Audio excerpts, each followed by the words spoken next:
하루 코로나 새 감염자들이 13만 5천 명으로 악화되면서 10여 개 주에서는 경제활동 제한 조치들을 재부과하고 있습니다. 레리 호건 메릴랜드 주지사는 코로나 재확산에 따라 술집, 레스토랑 등 실내 모임 수용 인원 제한을 재강화한다고 발표했습니다. 90% 이상 효과가 있다는 화이자의 코로나 백신이 유통하는 과정에서 세심한 관리가 필요해 유통이 쉽지 않을 것으로 보입니다. 재검표와 소송 등을 통해 벌이고 있는 트럼프 대통령의 법적 투쟁이 앞으로 2주 안에 결판 날 것으로 예고되고 있습니다. 재향 군인의 날을 맞아 트럼프 대통령은 알링턴 국립묘지를 찾아 추모 행사에 참여하고 참전 용사들의 기념비에 헌화했습니다. 시청자 여러분 안녕하십니까? 워싱턴 뉴스 투데이입니다. 미국의 코로나 사태가 하루 새 감염자들이 13만 5천 명으로 최고치를 연일 갈아치우며 최악으로 치닫고 있는데요. 메릴랜드와 펜실베니아, 뉴저지, 노스캐롤라이나, 일리노이, 미네소타와 아이오와 등 10여 개 주들이 식당과 술집 등의 실내 영업과 야간 영업을 제한하는 조치들을 재부과하고 있습니다. 김지수 기자의 보도입니다. 미국의 코로나 사태가 걷잡을 수 없이 악화되고 확산되면서 경제활동 제한 조치들도 잇따라 재부과되고 있습니다. 미국 내 하루 새 감염자들이 10일에 13만 5천 명으로 사상 최고치를 또 갈아치웠습니다. 중증 발병 입원 환자들은 현재 6만 2천 명으로 봄철 이래 최고 수준을 기록하며 치료시설과 의료진 부족으로 초비상이 걸리고 있습니다. 또 하루 사망자들도 1,400명을 넘고 있습니다. 3차 확산의 진원지들은 중서부와 서부 산악지대에서 이제는 동북부로 확산되고 있습니다. 미 전역 50개 주에서 모두 감염자들이 늘고 있으며 펜실베니아, 일리노이 등 5개 주는 하루 새 감염자들이 최고치를 기록했고 미주리, 위스콘신 등 5개 주에선 하루 사망자들이 최고치를 갈아치웠습니다. 미 전역에서 10여 개 주가 새로운 경제활동 제한 조치를 다시 부과키로 발표했으며 연일 늘어나고 있습니다. 한국사위 레리 호건 메릴랜드 주지사는 오늘 저녁 5시부터 메릴랜드 저녁 식당들이 수용 능력의 75%에서 다시 50%로 줄여 영업을 축소하도록 의무화했습니다.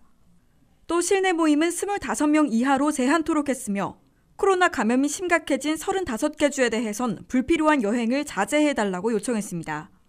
뉴저지주는 식당과 술집 영업에서 오늘부터 주중에는 밤 9시, 주말에는 밤 10시 이후에는 중지하도록 제한 조치를 부과했습니다.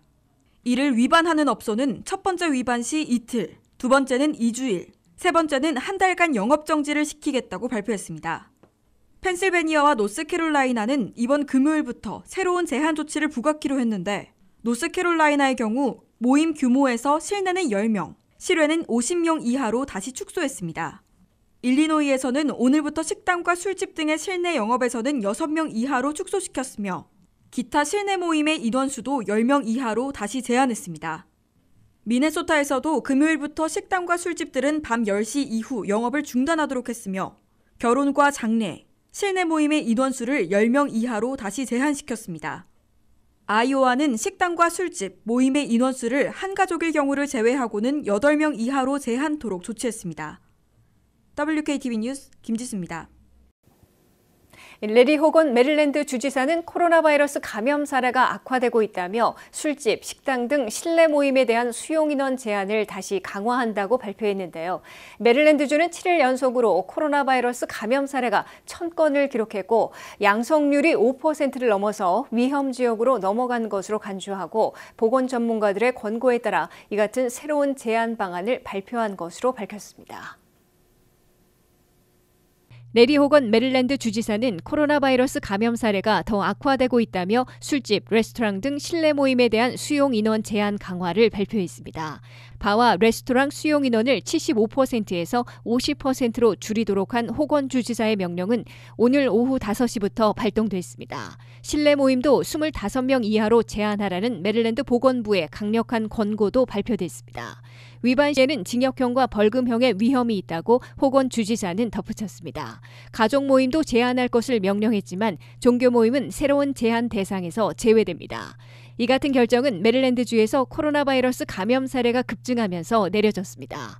메릴랜드에서는 7일 동안 1,000건이 넘는 감염 사례가 나왔고 지난 월요일의 감염률은 5.05%를 넘어섰습니다.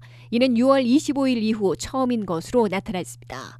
호건 주지사는 코로나로 입원한 건수가 6월 13일 이래 가장 높은 761건을 기록했고 ICU에 입원한 환자는 6월 27일 이후 가장 높은 176명이라고 말했습니다. 또한 지난주에는 주민 10만 명당 발병률이 14.5%였고 현재는 19.8%로 증가했다고 밝혔습니다. 이에 따라 한인들이 많이 살고 있는 메릴랜드주 몽고메리 카운티 의회에서도 비즈니스, 레스토랑 그리고 종교단체에 대한 제한 규정을 복원하기로 결정했습니다. 화요일 5시부터 발효되기 시작한 새로운 규정은 레스토랑, 소매점 그리고 개인 서비스 사업체의 수용 인원을 이전의 50%에서 25%로 줄였습니다. 몽고메리 카운티에서는 이 같은 수용 인원 제한은 종교시설에도 적용됩니다. 또한 공개 모임은 이전 50명에서 25명으로 제한됩니다. 새로운 규칙에 따라 파티, 리셉션, 축하와 같은 공개 모임은 25명 이하로 제한됩니다. 피트니스 센터, 실내 레스토랑, 소매업과 종교시설에 대한 수용 인원은 25%로 제한됩니다. 미용실, 이발소, 마사지 팔러와 네일살롱과 같은 개인 서비스 시설은 25% 또는 25명 중 더 적은 수로 제한됩니다. 한편 메릴랜드주 몽고메리 카운티 교육위원은 1월부터 단계적으로 대면 수업을 재개할 계획을 잠정적으로 승인했습니다. 오늘부터 실시되는 설문조사를 통해 가상학습과 대면 수업에 대한 학부모들의 의견을 물을 예정입니다. 설문조사는 12월 3일까지 실시할 예정이며 재개교할 학교와 수업 일정을 결정하는 데 반영하게 됩니다. 하지만 카운티의 코로나 양성률이 5%를 초과하면 몽고메리 카운티 공립학교들은 정한 지침에 따라 학교를 재개할 수 없게 됩니다.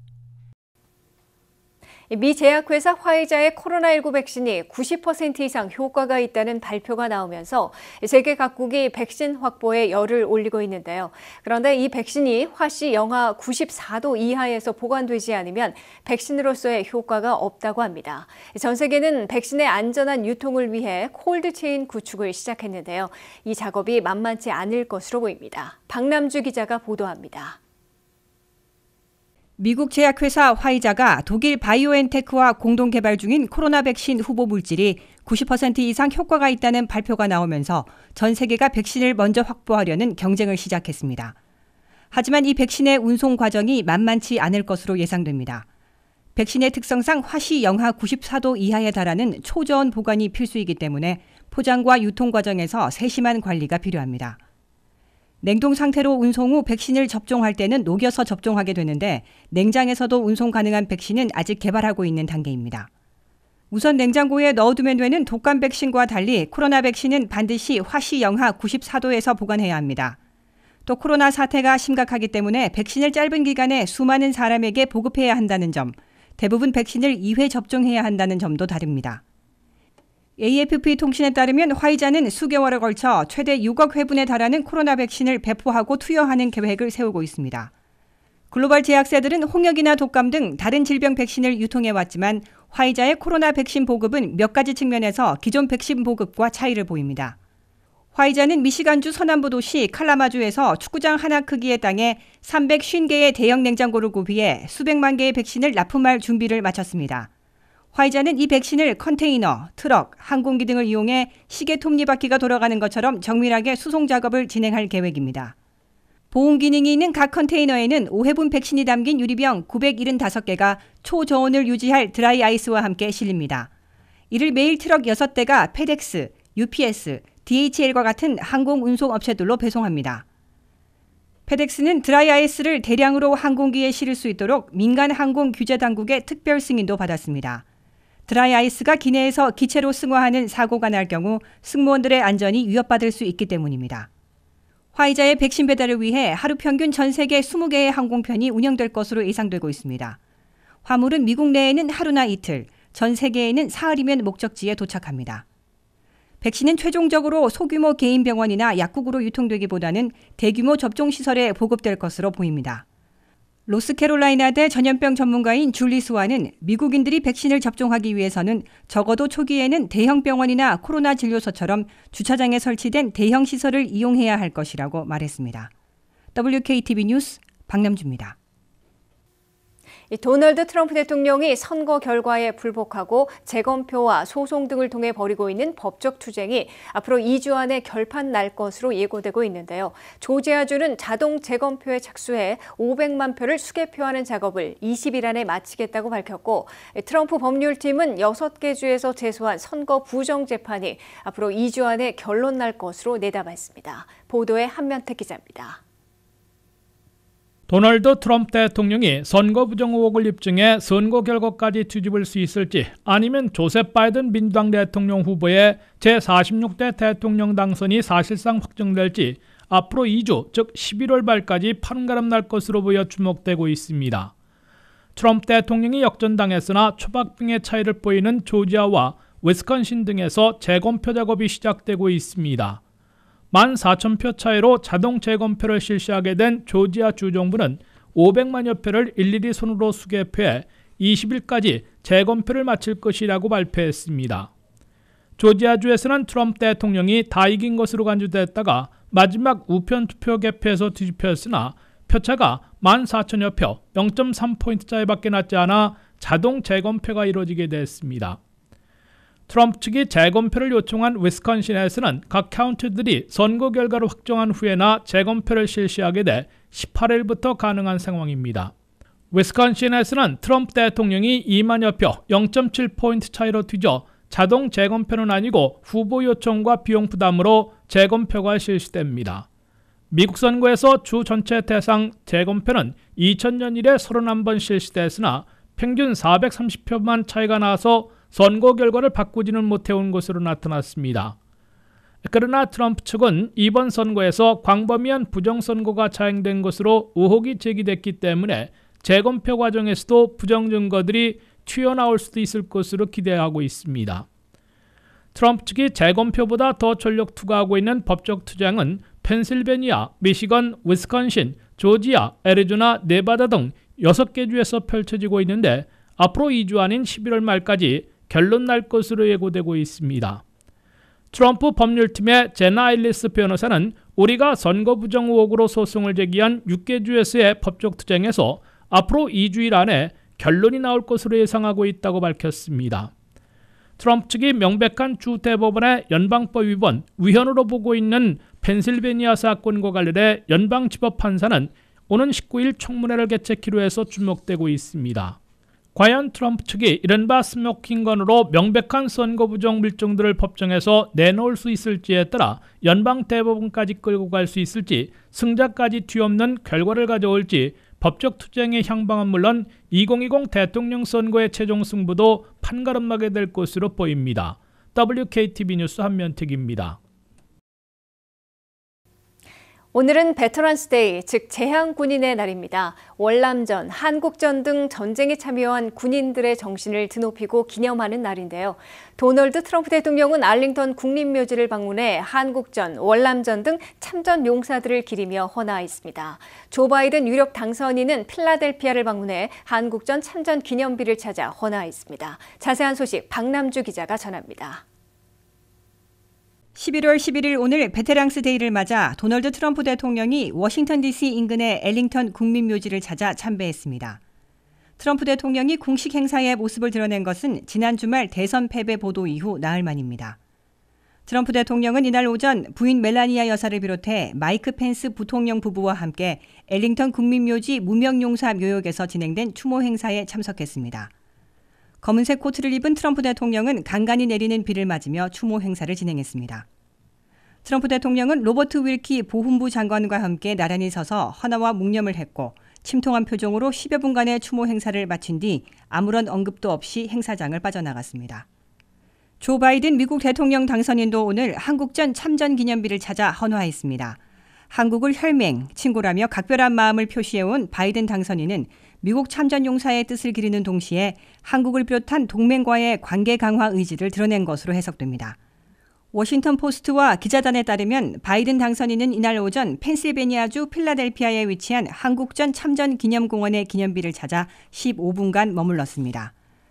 바이든 당선인은 질 바이든 여사의 손을 잡고 성조기와 태극기가 머리 위로 펄럭이는 광장의 검은 대리석 기념비에 도착했습니다. 현지 의장대가 국기를 개항하고 엘버트 L 일병의 기도에 이어 충성의 맹세 암송이 이어졌습니다. 이 행사를 주재한 필라델피아 판사인 패트릭 듀건과 짐 케니 필라델피아 시장에 이어 바이든 후보가 세 번째로 기념비에 헌화했습니다. 또 기념비 앞에 서서 잠시 묵념하기도 했습니다. WKTV 뉴스 박남주입니다.